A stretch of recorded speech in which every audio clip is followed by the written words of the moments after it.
L'école de Jésus, on la trouve dans ce que nous appelons souffrance. Est-ce que tu comprends? Et c'est dans cette école-là que Dieu va t'apprendre plusieurs matières.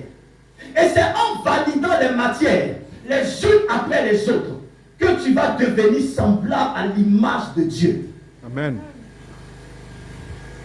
Plusieurs personnes, et tous ceux qui fuient l'épreuve, qui fuient la souffrance, ne seront jamais l'image de Dieu. Et vous les entendez beaucoup. Nous là, on a fait église. Nous là, on a fait USO, Assemblée de Dieu, Baptiste, œuvre mission. Nous là, on est parti à l'église. Mais quand tu le regardes, il n'y a rien de Jésus en lui.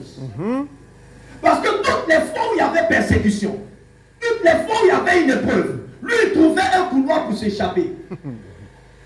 Toutes les fois où l'église le sollicitait, lui il était toujours en retrait. Toutes les fois où il fallait faire des sacrifices pour Jésus, lui il n'était jamais prêt. Parce que dans sa tête, lui il n'est pas né pour souffrir. Frère, il n'y a pas quelqu'un qui est né pour souffrir. Personne n'aime la souffrance. Mais si tu veux brûler les étapes avec Jésus, tu te brûleras toi-même par étapes. Je vais répéter ça. Amen, hein? C'est fort. Hein? Celui qui veut brûler les étapes va se brûler par étapes. Alléluia. Parce que l'ascension, c'est une succession de marches. Tu ne peux jamais devenir la personne que tu veux devenir sans passer par les étapes que Dieu place devant toi. Tu ne peux jamais devenir l'homme, la femme que tu dois réellement devenir. Parce que lorsqu'on lit Jérémie 1, verset 5, la Bible dit quoi?